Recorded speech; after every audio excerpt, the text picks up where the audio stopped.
اعوذ باللہ من الشیطان الرجیم بسم اللہ الرحمن الرحیم۔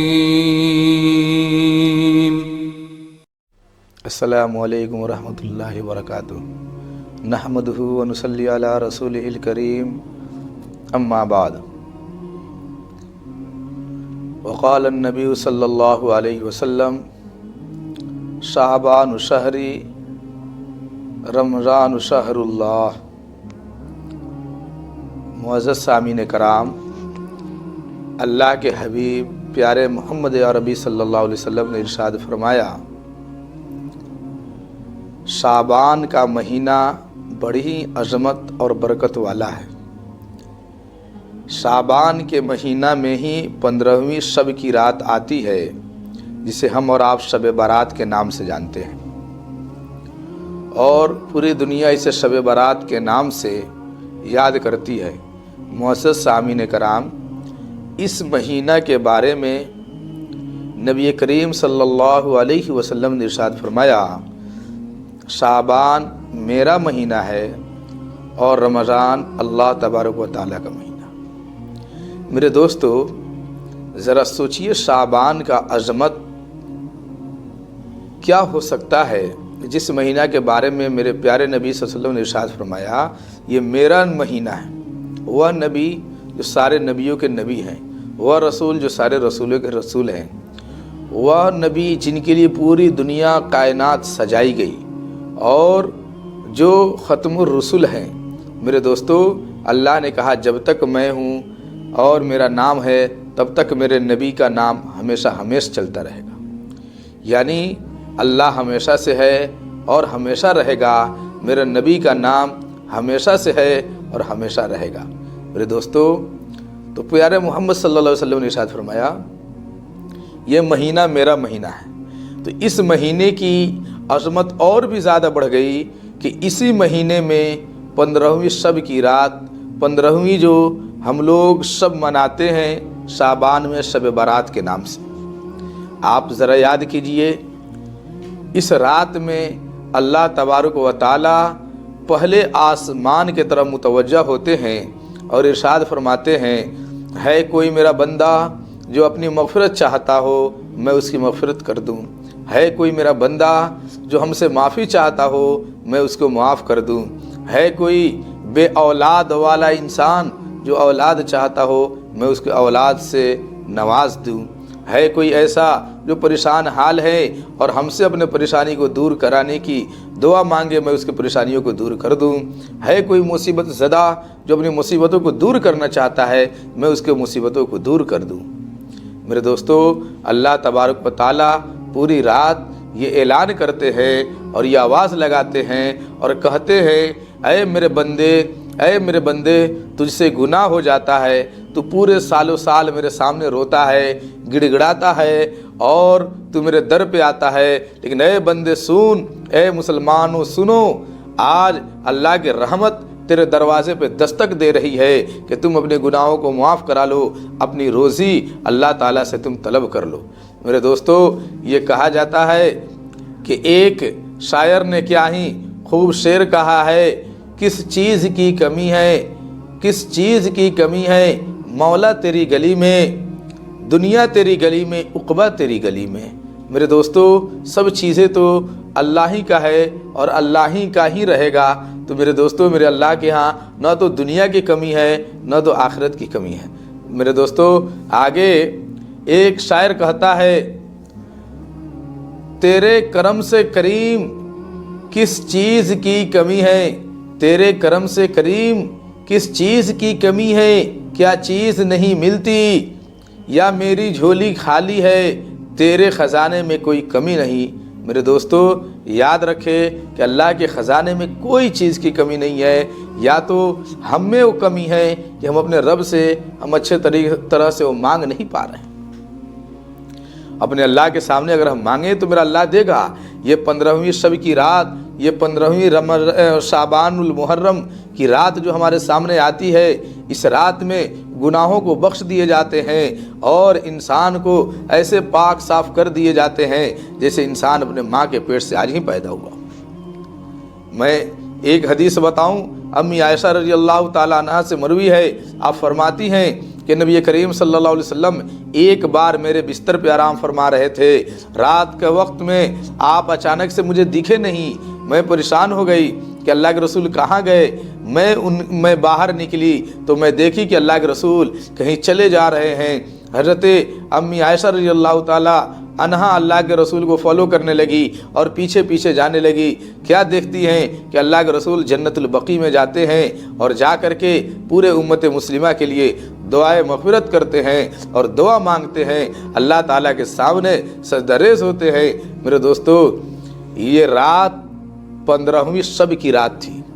میرے دوستو، 15ویں شعبان کی رات میں اللہ کے رسول علیہ الصلوۃ والسلام جنت البقیع میں جا کر کے دعا مانگے۔ ایک اور حدیث ہے کہ حضرت جبرائیل علیہ الصلوۃ والسلام امی عائشہ رضی اللہ تعالیٰ عنہ کے پاس آتے ہیں اور کہتے ہیں، اے عائشہ، تم جانتی ہو اس مہینے کی عظمت کیا ہے؟ امی عائشہ رضی اللہ تعالیٰ عنہ نے ارشاد فرمایا، نہیں مجھے نہیں معلوم، آپ ہی بہتر بتا دیجئے۔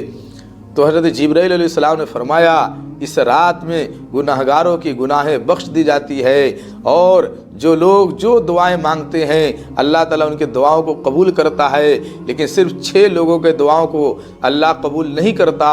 اس میں سے ایک تو وہ لوگ ہیں جو اپنے دل میں کینہ اور کپٹ رکھتے ہیں، دوسرے وہ لوگ ہیں جو صلہ رحمی نہیں کرتے، کسی کے اوپر رحم نہیں کھاتے، اور ایسے ہی تیسرے جو شرابی ہیں، جو شراب پیتے ہیں، اور ماں باپ کو جو لوگ تکلیف دیتے ہیں، اپنے ماں باپ کو جو ناراض کرتے ہیں، پیرنٹس کے دل دکھاتے ہیں۔ میرے دوستو، اور سب سے آخر میں حضرت جبرائیل علیہ السلام نے فرمایا، وہ شخص ہے جو اپنے پیجامہ کو یا اپنے لنگی کو اپنے ٹخنوں سے نیچے لٹکا کر کے پہنتا ہے۔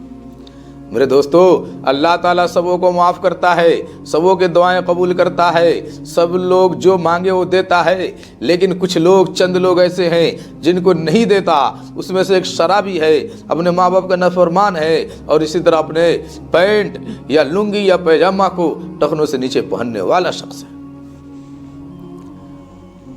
معزز سامعین کرام، ہم اور آپ ذرا سوچے تو صحیح، آج کل ہمارے نوجوان کیا اپنے ماں باپ کے دل نہیں دکھا رہے ہیں؟ کیا اپنے ماں باپ کو جھڑکتے نہیں؟ کیا اپنے ماں باپ کو ڈانٹتے نہیں؟ کیا اپنے ماں باپ کو پریشان نہیں کرتے؟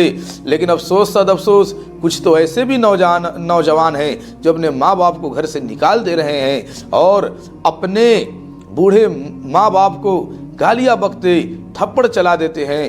میرے دوستو، اللہ معاف کرے، اور میں کہتا ہوں ایسے نوجوانوں سے، میرے بھائیوں، میرے نوجوانوں، آپ اپنے ماں باپ کے سامنے جھک جاؤ، گر جاؤ، ان سے رو، گڑ گڑاؤ، معافی مانگو، اور معافی مانگ لو۔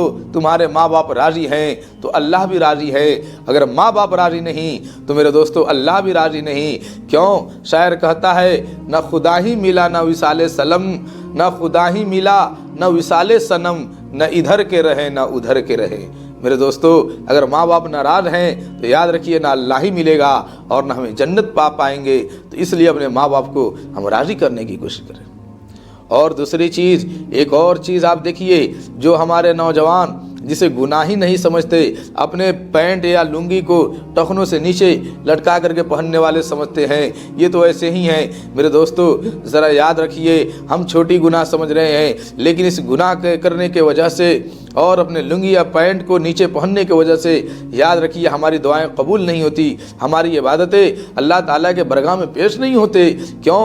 ہم تو اللہ کو ناراض کر رہے ہیں، اپنے رسول کو ناراض کر رہے ہیں، تو کیسے ہماری دعائیں قبول ہو سکتی ہیں؟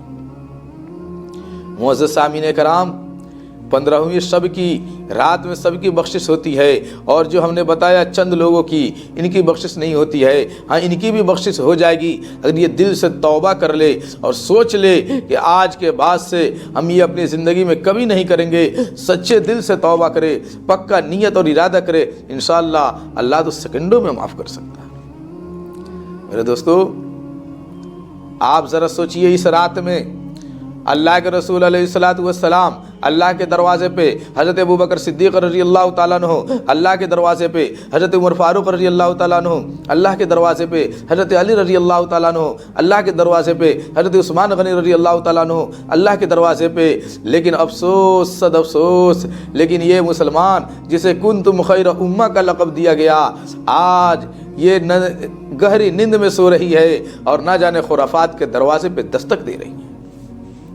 میرے دوستو یہ تو رات ہے اپنے اللہ کو راضی کرنے والی، اس لیے ہم اپنے اللہ کو راضی کریں، دعا کریں تاکہ اللہ تعالی ہم سبوں کو خیر کی طرف چلنے کی توفیق عطا فرمائے اور ہم سب کو صحیح سمجھ اور بوجھ عطا فرمائے. میں 2-3 چیزیں اور بتا دوں. ابھی ہم نے خاص طور سے 3 چیزیں بتائی. نمبر 1، رات میں شب گزاری کرنا یعنی اللہ تعالیٰ کو یاد کرنا اور عبادتیں کرنا یعنی نفلی عبادت کرنا. ایسا نہیں کہ جماعت سے نمازیں پڑھی جائے، نہیں میرے دوستو، ایسا نہیں میلے ٹھیلے لگائے جائے، نہیں، بلکہ رات میں جگ کر کے اللہ تعالیٰ کی عبادتیں کرنا. پھر دن ہونے کے بعد میں روزہ رکھنا، اس کی بھی فضیلت آئی ہے. تو اس لیے میرے دوستو رات میں ہم اللہ کی عبادت کریں اور دن میں جو ہے کہ ہم روزہ رکھیں، تب جا کر کے ہماری عبادتیں قبول ہیں. لیکن اب آپ اس کے خرافات کو ذرا سمجھ لیجئے. شب برات کے رات میں لوگ میلے اور ٹھیلے لگاتے ہیں، قبرستان میں ہجوم لگا کر کے جاتے ہیں، گروہ در گروہ لوگ جا رہے ہیں اور جا کر کے وہاں پہ فتح نیاز نہ جانے کیا کیا کرتے ہیں، چادریں چڑھاتے ہیں اور سارے خرافات. آپ ذرا بتائیے کیا صحابہ کرام رضی اللہ تعالی عنہم نے جماعت لے کر کے قبرستان گئے؟ نہیں، بلکہ اللہ کے رسول سے ثابت ہے اللہ کے رسول اکیلے گئے. اس لیے مجھے بھی اکیلے جانا چاہیے اور ایسا نہیں جو سب لوگوں کو لے کر کے جانا چاہیے. وہاں پہ باول بتی کا انتظام کرنا اور ٹھیلے اور میلے لگانا اور حلوہ ملیدے کھچڑا بنانا، یہ کوئی چیز جائز نہیں ہے، یہ سب بدعت ہے میرے دوستو. اور بدعت گمراہی کے راستے کو کہتے ہیں. یاد رکھیے ہمیں یہ جہنم تک پہنچا دے گا. اس لیے اللہ کے بندے ہمیں چاہیے کہ ہم اس سے بچے، ان خرافات سے بچے، بلکہ اس رات میں جگے تو نفلی عبادت کرے، اکیلا عبادت کرے اور اللہ کے سامنے خوب روئیں، خوب گڑ گڑائیں، اپنے گناہوں کو معاف کرا لے. اور جو لوگ بے اولاد ہیں وہ لوگ اللہ تعالیٰ سے اولاد مانگیں، اور جو لوگ پریشان حال ہیں اپنی پریشانیوں کو دور کرائیں. اللہ پوری رات آواز دے رہا ہے کہ ہم سے اپنے گناہوں کو معاف کرا لو، یہ سب کرا لو. میرے دوستو مجھے امید ہے کہ ہم سب لوگ مل کر کے انشاءاللہ اس رات میں عبادت کریں گے اور اپنے اللہ تعالیٰ کو راضی کریں گے اور اپنے گناہوں کو معاف کرائیں گے. اپنے جو بھی لوگ چلے گئے ان کے لیے بھی دعائیں کریں گے، جو ہماری نسلیں آنے والی ہے ان کے لیے بھی دعائیں کریں گے، اور ابھی جو لوگ ہم سب موجود ہیں ہم اپنے لیے بھی دعا کریں گے. اللہ ہم سب کو کہنے اور سننے سے زیادہ ان تمام باتوں پہ عمل کی توفیق عطا فرمائے. آمین ثم آمین. وآخر دعوانا ان الحمد للہ رب العالمین.